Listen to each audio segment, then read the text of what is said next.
이거 먹어보니까 이게 더 깊네요. 맛이. 그래요? 네. 그 뭐랄까 육수 뭐랄까 막 더 우려낸 거 그런 맛.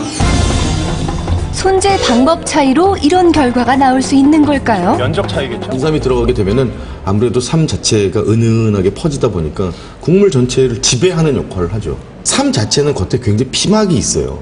약간 더 토크한 피막들이 형성이 돼 있기 때문에 삼차 적용을 하는데 좀 방해가 되거든요. 슬라이스를 할 경우에는 그보다 훨씬 유리해지죠. 이번엔 닭을 삶을 때 중요한 이것, 바로 물 조절입니다.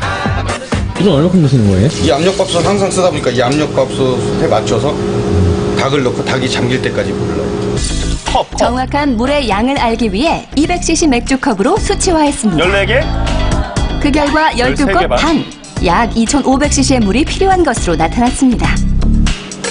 물만큼 중요한 불, 어떻게 조절하나요? 다음 불에서 추가 돌기 시작하면 5분 정도 더 끓이다 끄면 돼요.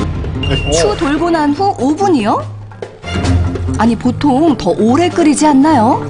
한 1시간 정도, 1시간에서 1시간 정도. 압력솥은 그렇게 오래 안 걸려요. 한 40분, 50분? 닭백숙을 굉장히 빨리 만드시네요? 시간을 여러 번 바꿔서 해봤는데 그중에 가장 적당한 것 같더라고요. 똑같은 조건의 닭백숙 2개 서서히 끓어오르면서 드디어 압력솥에 추가 돌기 시작하는데요. 그대로 5분을 더 끓인 후 한쪽은 불을 끄고 나머지는 10분 정도 더 끓입니다.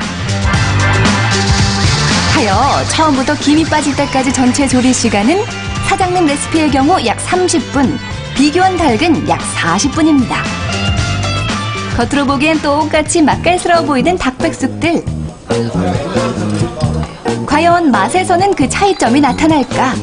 손님에게 시식과 정확한 평가를 부탁드렸습니다.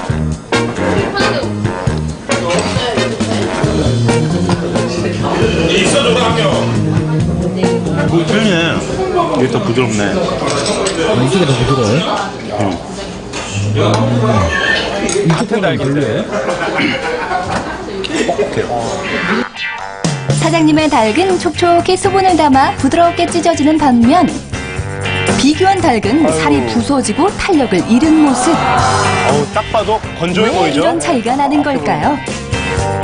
닭을 오래 삶게 되면 닭 속에 들어있는 지방이 밖으로 용출이 되기 때문에 섬유질끼리 결합이 되어서 퍽퍽한 이런 그 질감을 낼 수가 있겠고요. 국물은 반대로 이렇게 텁텁한 이런 맛을 내게 되거든요. 그래서 적당한 그런 불 조절이 가장 중요하다고 하겠습니다. 물불 조절하며 정성스럽게 완성한 닭백숙. 잘 익은 닭은 먼저 꺼내줍니다. 남은 육수에 꽃소금 살짝. 그리고 이건 뭐죠? 수상한 이 노란색 가루. 들깨가루요. 들깨가루를 왜 넣으세요? 이게 우리 가게 백숙 마지막 핵심이죠, 비법. 들깨가루. 어떻게 닭백숙의 핵심이 된 걸까요?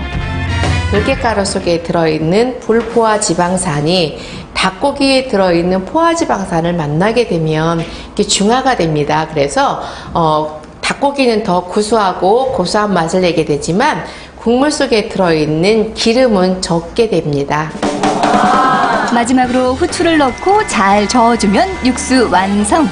미리 준비한 냄비에 닭을 옮기고 육수를 적당히 넣어준 후 송송 썬 대파와 부추를 올리고 약 3분 정도 더 끓여주면 깊고 진한 풍미가 살아있는 닭백숙 완성.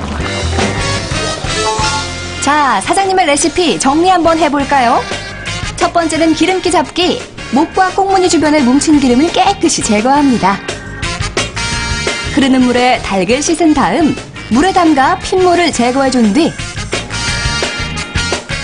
압력솥에 넣고 닭이 잠길 때까지 물을 채워줍니다.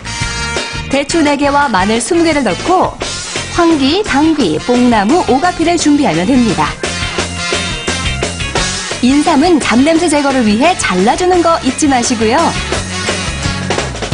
준비된 재료를 한꺼번에 압력솥에 넣고 강한 불로 팔팔 끓여줍니다. 압력솥에 추가 돌기 시작하면 약 5분 정도 더 끓인 다음 불을 끕니다.